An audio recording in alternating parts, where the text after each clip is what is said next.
Sallu ala Muhammad wa ali Muhammad. So we had one question that came in yesterday that I just wanted to give the further clarification on the ruling. So yesterday somebody had asked, is downloading or viewing pirated books, movies, or software haram? What is Ayatollah Sistani's ruling on the subject? So I checked onto his website today. If you go to sistani.org, he has the following rulings about copyrights. So there's actually 4 different questions he's asked and 4 different answers, so I'll go through those one by one.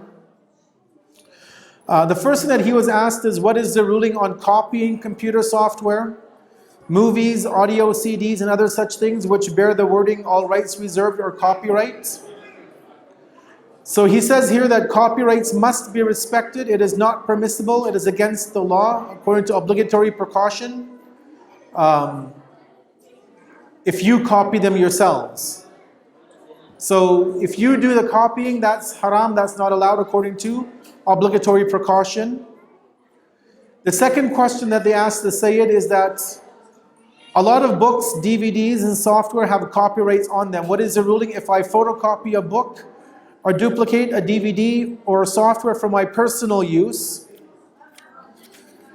For personal usage, he says it is permissible.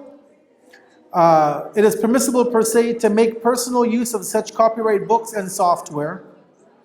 So if it's for personal usage, he allows it. Now keep in mind obviously that we have laws in Canada, and certain times copying things, if you're caught, may be illegal. Well, it is illegal. But he, from his jurisprudential perspective, that in and of itself for personal use is okay. They asked him, can I use cracked apps which I have not done myself? So you download applications or software which have been cracked. You haven't done the software hacking. He says if someone else has cracked the app, you can use it. And fourth is, they asked him, is it permissible to sell pirated programs, DVDs, and software? And he says it is against the law, it's haram, but you can use it personally. So that's again on his website, sistani.org, in the English section. If you just search for copyrights, you'll find those 4 questions on there. 2 questions we have here is, very good question actually, very interesting. How do people pray if they can't talk? Right? So some people are born mute, or maybe they have something that happens in their life and they're not able to speak. How do they pray? Generally speaking, the ruling is that you speak as much as you, if you can't talk at all, obviously, then you can't talk. You'd obviously learn the prayers in terms of the Arabic or translation, but obviously the Arabic, and you would have to try and initiate or understand that within your head. You can't speak it. If you're completely, for example, mute and you can't speak, then you still would pray with the intention of what you would normally say in the prayers, that you just have to run those through your head. And obviously everything else would be as normal. If you didn't know the day of Ashura and your parents didn't tell you and you were happy on the day of Ashura, so what's basically the outcome of that individual? So obviously with everything in Islam, or with most things in Islam, if you don't know the ruling, and maybe you're too young, you don't have a way to figure it out, that's okay. But once we get to an old age of being responsible, boys or girls, then we should try and know the basics of obviously of our religion, the Islamic calendar, the events and when they take place, so that we can make sure that we fulfill the responsibilities that we have on those days. But if you didn't know, again, your parents didn't tell you and you're happy, inshallah that would be okay, but we'll have to just try to make sure that for the future, that we know when Ashura day is, so that we make sure we keep that day as a special day to remember the tragedy of Karbala.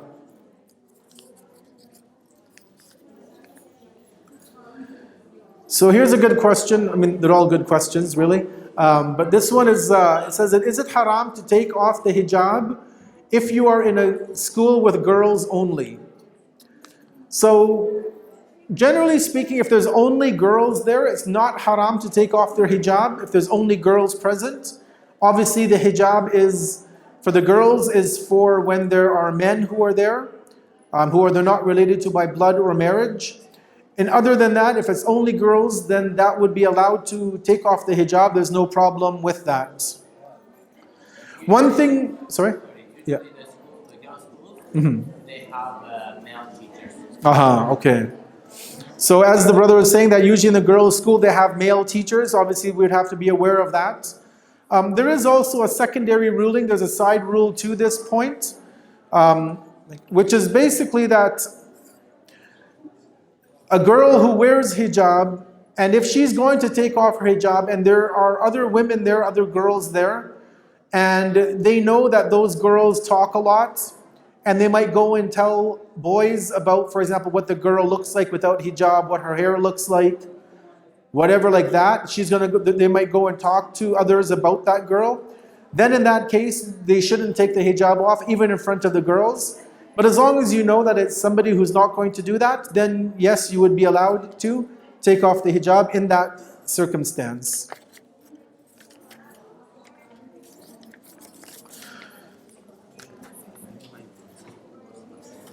So the question here comes that if the message brought by the Prophet meets with the intellect, then why do we need a prophet? Why do we need like a physical prophet? So Allah tells us, or at least the hadith tell us, that we have two kinds of messengers that came to us, or two kinds of messengers we have. One is the internal messenger, which is our intellect, which makes us recognize God, which makes us recognize Allah. And then we have a second prophet, which is the outward prophet, which is, for example, the messengers that Allah sends to humanity. Many times, and this is what we really see in humanity, is that, and I talked about this one of the nights, that we have a belief that every human being is born on the path of knowing God, on the fitrah, of recognizing Allah, but that it is our parents, our society, our culture, which corrupts us, which gets us to forget Allah, forget God. And so because of that reason, because we live in societies, not only now, but even in the past, where people, their inner conscious, their inner prophet was basically dormant, it was extinct, it was killed off. I would say because of that reason, Allah also sent physical prophets to humanity, that they would basically be able to awaken that forgotten responsibility or forgotten message that they had been given. So I would say that's why we have, although we have intellect, we should be able to recognize God. But because sometimes that becomes killed, it becomes dormant, it becomes corrupt, that Allah also sent physical prophets to humanity. This question asks that, what is the ruling of thinking during prayers? Specifically thinking in your head, even if you are doing all the correct actions and readings. This is probably something a lot of us encounter when we're praying, right? We might be praying Jamaat or individual prayers, and all of a sudden our mind begins to wander. Right? Maybe, for example, the phone rings, maybe the television is on in another room and we hear that, or just, we had a busy day at school or at work and we begin to have thoughts that are outside of the prayers. Those thoughts in and of themselves, there's no problem with them. It's not haram, it's not forbidden to have thoughts during the prayers. Even if you, for example, are talking in your head, talking to yourself, let's say, but you're doing all the actions.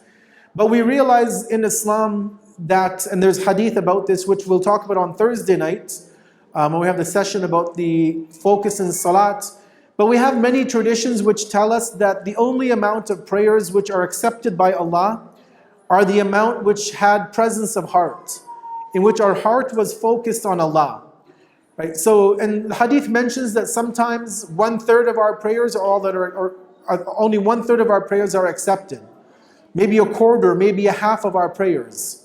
So even though we've prayed the entire prayer, we've done all the actions, we've done all the chapters, all the recitations, all the dhikr, but if our mind has wandered and we kind of lose focus on what we're doing in the salat, then that prayer will be accepted, but we won't necessarily get the actual reward for that. So it won't make our prayers invalid, but it definitely will impede it from reaching to Allah, and us getting a full reward for the prayers. And as we know, as the Quran tells us, that the reward for prayers is not just like a check mark in our book of deeds in heaven. Allah tells us in the Quran that inna salat tanha anil fahsha'i wal munkar. That the prayers that we do are supposed to keep us away from evil and sin. And so scholars tell us, based on the hadith that comes, if I'm not mistaken, from our 6th Imam, where they came to the Imam and they said that, how do I know that my prayers are accepted? How do I know that my focus is there? He told them that when you finish your prayers, you go about with your daily activities, see how much you're keeping away from sins in your day-to-day life. If you're able to keep away from sins for your whole day, from beginning till night, then you know that your prayers have been accepted, that you had focus, you had concentration. But if you see that maybe in the day, a couple of hours, you're doing sins, you're doing things you shouldn't be doing, then we have to realize that there is some deficiency in our prayers that is making us commit those sins. And then we have to go back and look at what we are missing in our prayers. We might have wudu, we might have all the outward conditions, we might be reciting everything properly on time, but we might have missed on a focus in the time of the salat.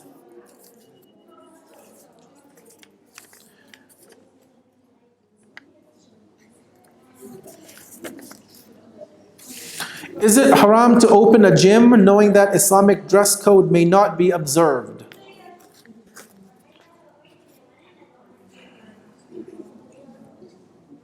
I've never seen an answer. I've never seen this question asked before. It's a very, very good question. I have to think about it. Normally in Islam, the general principle is that if something is haram to do, it's usually haram to allow or facilitate that for other people, right? So for example, it's haram for us to drink alcohol, to use any kinds of intoxicants, drugs and whatever.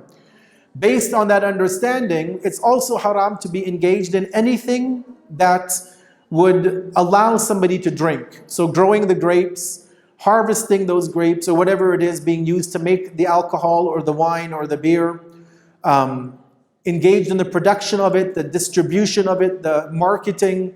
So let's say, I had this example many years ago by a friend of mine who, him and his wife were graphic designers, designing like logos and billboards and commercials, and they were approached by a company to do an advertising campaign for a haram product. Actually, it wasn't haram, but it could be haram depending on how it was used. But anyways, so because anything really to facilitate or allow haram to happen is haram, for those examples it's not allowed. But in terms of a gym, I'll take a look at the ruling, or I'll take a look at the question a bit more and see if we can come up with a correct fatwa from, for example, Sayyid Sistani for this, just so that we're okay with that. But I would probably, I'll wait for that to answer that. Is it permissible to look at old photos of a girl/woman who has started wearing the hijab? Does it make a difference if the picture portrays the girl, if the picture that portrays the girl is of age or not, meaning 9+? So I think we had this maybe last time as well, but basically the ruling for looking at girls without hijab is that it's generally allowed to look at them without hijab. And if you have photos, right, let's say we have family photos of cousins or friends in our family who those photos were taken before they were of age, it's allowed to look at those photos with the girl without hijab, with the condition obviously that there's no sort of sexual desires or inclination or lust associated with that look. That would be okay. That's the ruling obviously in fiqh, but people may have a difference. Maybe some young girls might not feel comfortable having men look at their photos even when they were young. And if that is the case, obviously we should respect that.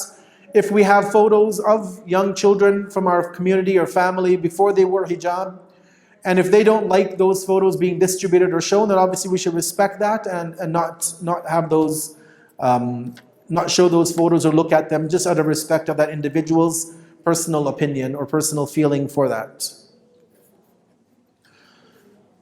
Is there anything else, either written or verbal?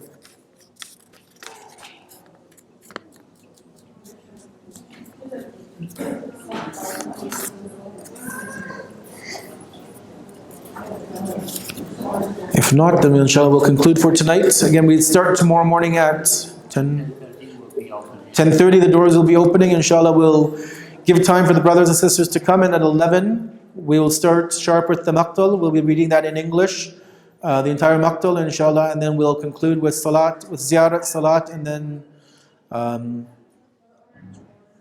lunch, inshallah. Let's recite one salawat. Let's recite Surah Fatiha for the thawab, for the reward of all of those who have been instrumental in organizing these programs, who have taken part, who have assisted in any way, all of the volunteers.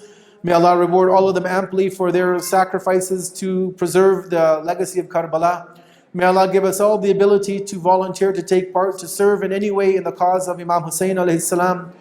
We ask Allah to forgive us all of our sins, to keep us all on the path of Muhammad and Ali Muhammad.